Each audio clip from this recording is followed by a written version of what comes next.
so far. Hello, everybody. Welcome to another edition of Speak Your Truth. Tonight's guest is Juan Love. Hello. Hey. Coming to us live from California and La Habra, right? Yeah, beautiful Los Angeles area, like this background here. Beautiful, beautiful. Yeah, I saw that you were in La Habra and I Googled it real quick and realized we're neighbors. We're only like 25 minutes away. Oh, yeah. Yeah, nobody knows La Habra. Yeah, I had to Google it. I was like, Yeah, that's why I just tell everybody, yeah, LA. I'm from LA. pretty much, right? Where'd you grow up? La Habra. I've lived here for like 31 years. Born and raised. Born in Fullerton, I basically live maybe 10 miles from the hospital that I was born at. That's awesome. That's very cool. So everybody, I met Juan at California Roots Festival up in Monterey, California. And it was really cool. My first impression of Juan was he was a go-getter. He is a go-getter because this man was everywhere across this humongous festival, and he was working and he was doing this and he was doing that. And so I wanted to get to know him better, and I friended him on Facebook and followed him on Instagram. And I've learned a lot over the past years, but I wanted to just sit down with Juan and get to know him a little bit more. So we know you're about 31 now and you live in La Habra and you were born in Fullerton. Yeah, I'm 36 actually. I'll be 37 this year. Wow, that's really cool. Yeah. And what do you currently do? I checked out, you have a really extensive background. So what do you do now? Right now, I am tour manager for a reggae band, Ayaterra.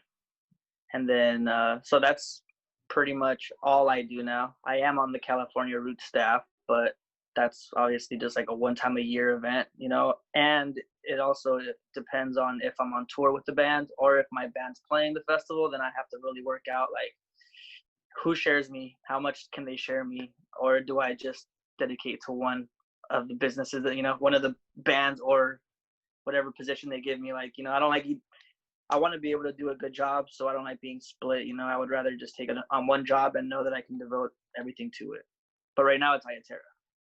Absolutely. And I've seen on your Facebook and on your Instagram that you have this impressive hit list of a lot of bands you've worked with. Are there any particular ones you'd like to give mention? Yeah, so before Ayaterra, I was with Tribal Seeds. So I ran their online store, plus I sold their merch at shows for about 2 years. And then before them, I was tour manager and merch manager for the Expanders. And then in between that, I also managed the Los Angeles roots reggae band called Ito Vibes.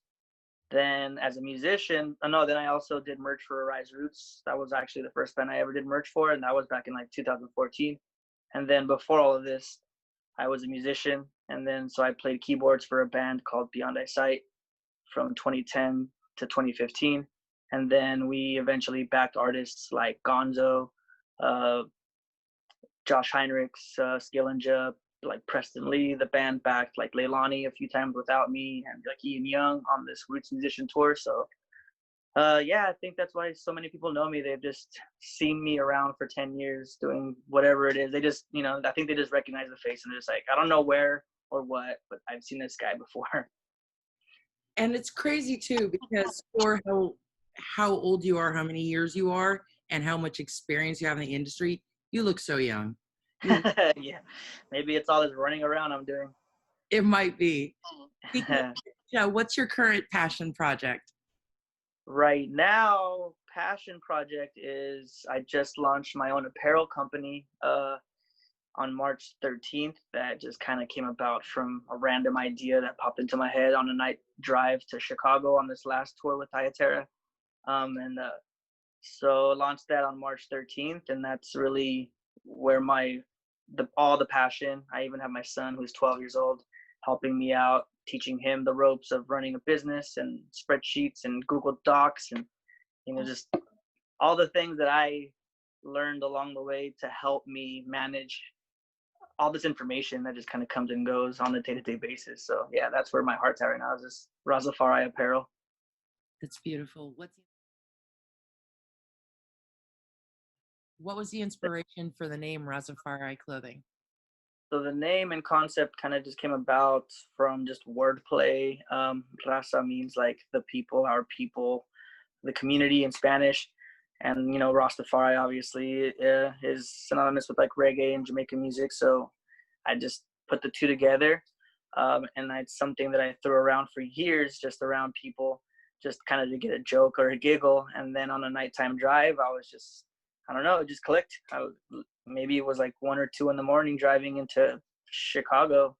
Um, yeah, back a couple of months ago. And I don't know, like I said, I was just like, I need to do this right now. And I just texted my friend who's a painter from Palm Springs. And all I said was just like, Rastafari, what do you think? And he's like, I love it. What is it? And I said, it's nothing yet. But, and I kind of explained to him what I want, what my vision of it was, which was basically the blending of both my Mexican culture with the Jamaican reggae culture. And basically just, very quickly, he came back at me with designs and images that were exactly the depiction that I had in my head. And then since then, it's just been like, just flowed, support has been overwhelming from everybody, and it's doing a lot better than I imagined, so it's good to see everybody supporting each other, not just myself. Absolutely. I think that's beautiful. Speaking My of, son's loving it. how can we support you? If you just go on www.rastafari, RAZAFARI apparel.com. That's where the store is at. You can follow us on Instagram. You can follow us on Facebook, same name. And if you follow me on any socials, I mention it all the time, like all the time. Perfect. And what motivates you every day? What motivates me every day? Obviously, like my son, but just myself. I think what's always motivated me is just the want to do a good job. I think I'm really tough on myself, so I am my own motivator, and within that, I guess I find it possible to motivate others. I guess it just trickles over. It's just so much of it. But honestly, I think it's more like the fear of not doing a good job is what keeps me doing a good job, and so far 5-6 years into me doing this, no one's really taught me any of this stuff. I just kind of like, you need someone that does it. Hey, I don't know how to do it, but I'm willing and able. So like, and that's how I've gone here in 5 years that I've been, in 6 years that I've been doing merchandise and all that. No one's really taught me anything. It's just been observing, and learning from the good and learning from the bad. And honestly, it's more the bad that's taught me, just what not to do usually steers you better into what to do than just kind of knowing what to do. That usually comes with time. Yes. But yes, that's me. And speaking of the good times and the bad, I've seen your posts about your sobriety, and how is it to be in the music industry and especially touring while remaining sober? Could you speak more over just in general? Yeah, I drank incredibly heavy, basically as far back as I can remember, but probably like around 10th grade. And when I started playing music in 2010, basically like that whole time up until 2014, I was just drinking, driving my band members crazy, kind of frustrating everybody. I was just like a really big liability, and I wasn't necessarily like, I guess you could say rude or, in that sense. I was just really overwhelming with energy, and so, the band decided to kind of sit me out of the hugest tour that we had at the time in 2014. Mm-hmm. And then I was about like a week sober at that time. And honestly, like it was tough on me. I mean, I was angry that they didn't take me on tour, since all of us had been putting in work as a band up to get to that point. But I saw the opportunity there for me to finally have the time to focus on these things that have been obviously like breaking me daily more and more. Yes. And honestly, I mean, it took a lot of time. Really no assistance or help. I didn't really feel like seeking it out. I didn't want to I wanted the growth to be my own, and I didn't want to have to rely on, another person. So I took the tougher of the journeys into my own self. And so it was a tough year, I think, at first. Fought a lot of social anxiety. I would go to shows because I love this music, you know. So I would go to shows, and 5 minutes, 10 minutes there, I'd want to leave, you know. And but I still kept saying, you know, this is what you want to do. This is what you want to do. And I just kept thinking about artists who I was aware of that did go on stage and didn't drink. So I knew it was possible. And yeah, I it was a tough maybe first year, but I think I did the tough work Mm-hmm. to get past it. And I think I was just so determined that not only was I determined, but I was so disgusted by not only my behavior, but just the whole. I mean, I was physically sick towards the end. You know, I was waking up sick every day, and that stuff like nobody really knows. But I was probably the last year I was physically sick and just kind of malnourished. It was just like an alcohol diet, and so yeah, you know, I would just be sick all the time, and so I was just honestly just disgusted and put off by the whole drinking. Anyways, it was just a matter of breaking the habit that I had engraved into my life, into my routine, you know. And so I think two things. Once I started addressing the pain within me and trying to figure out where it was at so I could heal it, you know, I was also at the same time hiking a lot and replacing that habit with something new. And eventually it kind of just, you know, one absorbed and took over the other. And at the same time as I was healing, I was also keeping myself busy, which is how all of the tour managing and merch came about. I was just like, yo, keep me busy. Like, I want to be around music. I literally drank so much that 24 hours of the day I'm available now. So like, you don't have this person available for you, I'm that guy. Like, you don't have a merch person, I got it. You know, if you guys aren't able to do the emailing and all this stuff, like, hey, do that. You know, like, I don't know exactly how to do it, but I think a big motivator for me is always the idea that like, if I know someone that does it, it's always let me know like it's doable, you know. So if I'm like, well, if I could do it, I could do it, you know. And that's why I always tell everybody, look, if I could do it, you could do it. There's nothing spectacularly different from me than you, other than maybe I just take the time to do it. But that's really all it is, you know. And that's my motivator always, where I'm like, man, I have a lot of anxiety about this tour, about this position I just took. Like, am I gonna do good? I mean, but then I think, well, dude, I mean, this person does it, that person does it, so it's obviously not an impossibility, you know. And so that's always just been in my head, like, you know. But yeah, that's kind of how I like to stay busy, you know. And I personally haven't wanted to drink at all since I stopped, because I was just you know, it's like not Yeah, even, I don't even want to, you know. People are like, oh, I'm sorry I'm drinking around you. It's like, dude, if only you knew that I'm like, I was already disgusted a year before I even stopped. I hated it, you know.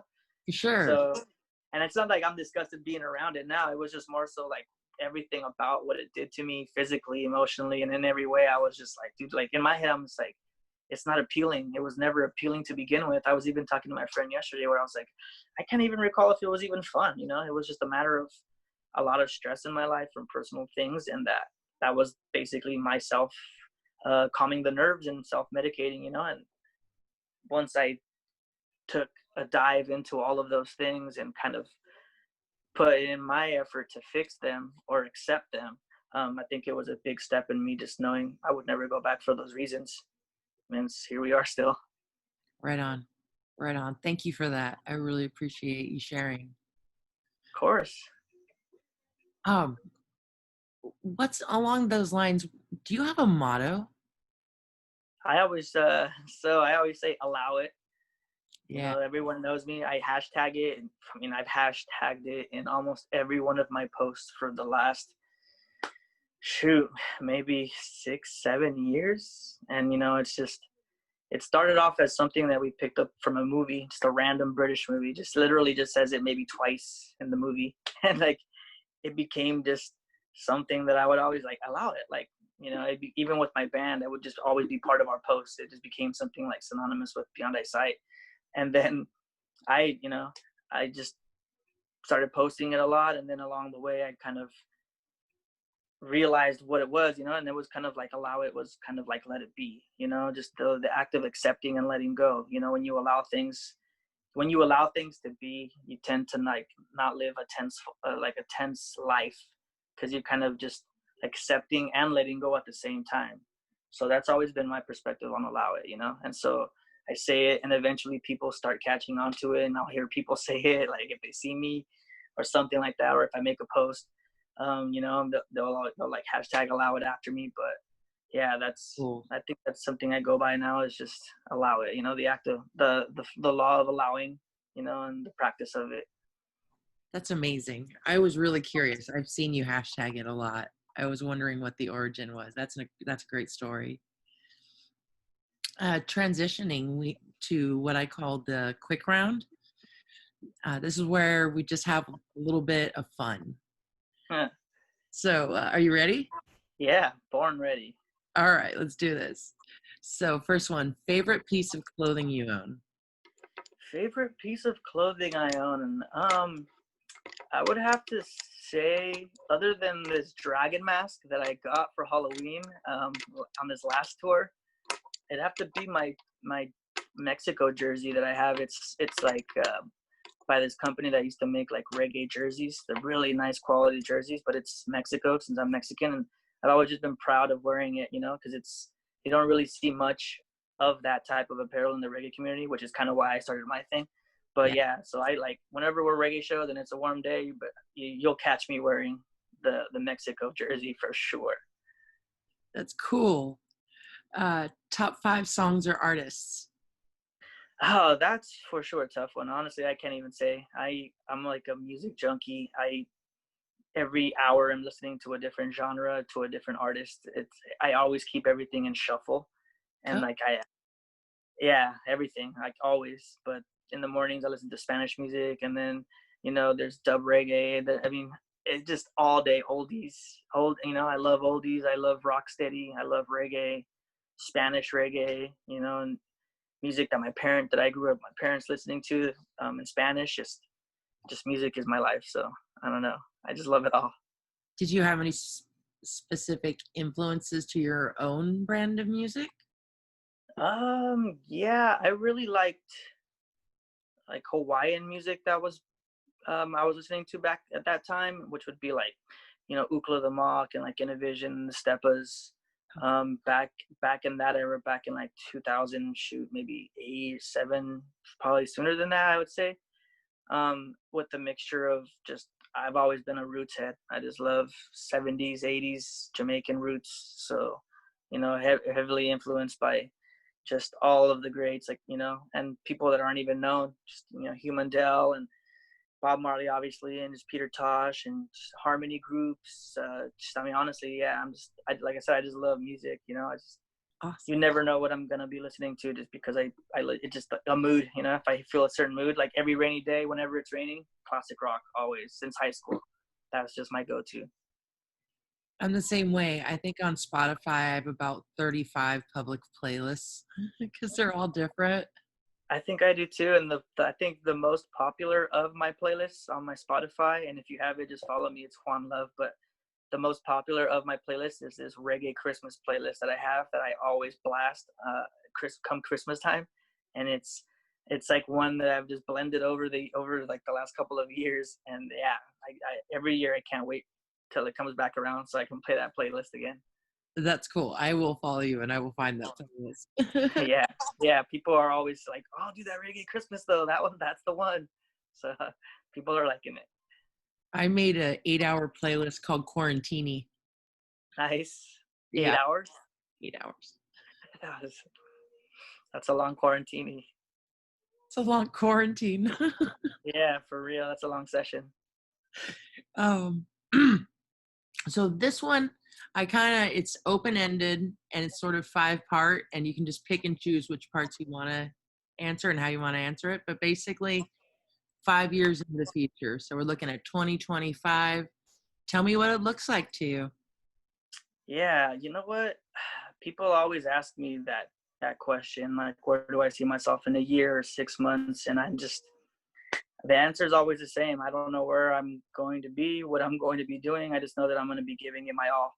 You know, like if someone would have asked me that 5 years ago, I would not have guessed that I would have worked with, you know, tribal expanders, you know, Iatera, that I'd be in, you know, even when in Cali Root staff, that I'd be where I'm at. And so even a year ago, like I was working with Tribal. So just the jump from them to Aya, and then a year before that I was with the Expanders. And it's like at this point, the unpredictability of myself and just life, I don't I don't know. I don't ever know. And it's the same thing. I'm just like, I don't know where I'll be. I just know that I'm going to be giving it my all. And that's all I can guarantee for sure, and that'll lead me wherever it leads me. I'm really good at striking when the iron's hot, and so if I see opportunity, I'm there. I don't think twice about it. It sounds like your secret right there is necessarily not looking 5 years in the future. You just go with the flow. You allow it. Yeah, see, you're getting it. Yeah, so I mean, honestly, like I just try to stay ready.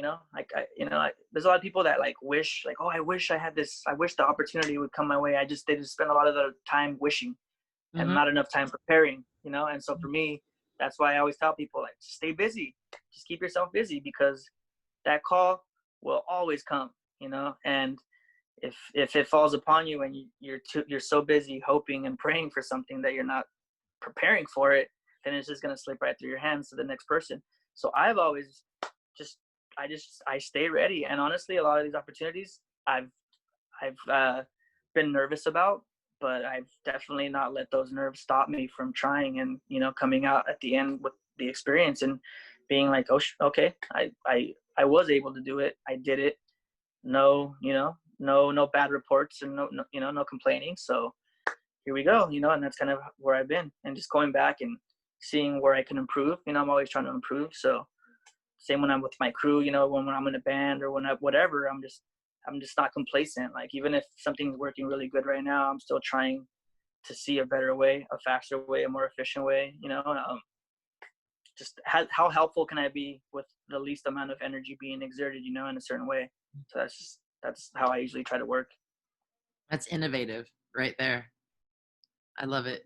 Yeah. So I tell my son, it's not about like fast. It's just about getting things done correctly, but also, I mean, don't lag, but definitely don't procrastinate and just get it done right. You're reminding me of my favorite childhood show, which was DuckTales with Scrooge McDuck. He would say, Yeah. harder, not harder. What would he say? Work smarter, not harder. Yeah, it's same thing. That's something I've always told myself. I even tell my son same thing. Yeah, there's way there.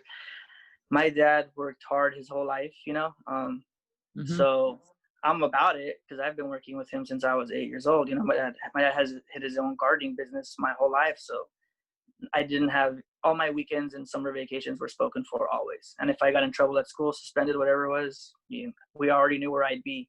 So I grew up mowing people's lawns on Christmases and Thanksgivings and people on holidays, I'd be out there, and I didn't like it then. Honestly, as a child, I didn't understand what I was learning. Yeah. Now I totally get it as an adult. I look back at that and I know that the reason why I cherish work is because of that, and I strive to do a good job. And I think that's why people want to hire Juan. I think that's why people, even if they don't want to hire me, they want to work around me. And it's something people tell me, it's just like, if you weren't doing a good job, even though you are, but even if you weren't doing a good job, if you weren't as good at what you are, just having you around for the good energy and the good vibes and the positive mentality is something that anybody would want to be around and have as a part of a team. So it just works out that I'm kind of both, that I really do want to do a good job, and because I don't drink, and because the work is sacred, because it, like, that's, I always tell everybody, like, you take care of your job and your job will take care of you. That's awesome. It sounds like you have a foundation of hard work, and so you have the work ethic, and now you're working on just being innovative. That's fantastic. Yeah. So every time I have an interview on Speak Your Truth online, I post a song to accompany it. What should your song be? I mean, I think it should just be One Love. I Yes. think nothing would fit. I think theme wise and just in every way, I think that's probably the one. All right. All right. And are there any shout outs? Are there any causes, any bands, anybody that you'd like just to give some more attention to? Honestly, at this point where life is at, I say support anyone and everyone you can at this. We are where we're at. And if you have it and can spare it, yeah, definitely look out for these brands, buy merchandise, small businesses like myself or other apparel companies, Uplift Apparel and Collected Culture. Just, there are ways. I know everyone's struggling, so it's not, mandatory, but for sure, if you're able to help, I've always said, why not? You Yes. know, so yeah, I would say at any chance you get, even if it's not financially, just help out whenever you can, wherever you can, for sure. Yeah. Some days it's just about the hashtag. Some Some days days, yeah. if you don't have the money, maybe you can just post to your story, right? Just do. That's what I tell everybody, honestly. Even when it comes to small businesses like my own, or even bands, honestly, like, it's the most important part of it is creating awareness, of your brand or your band or whatever it is. And the best way to do that is to have people spread it, through the beautiful platforms that are available to us for free on social media. It's very simple, just to click share. And that honestly is probably the best way to help anybody in this time, is just to spread the word of whatever it is that they're doing, whether it's with like crafts, or whether it's a band playing music, or an apparel company. I mean, there's people out there cleverly hustling right now in these times. So I think supporting them in whatever way you can will go a long way. For sure. On my Instagram on Shark Harbor Sunset, I go to the farmers market with my mom every Sunday, and that's how we spend time with each other.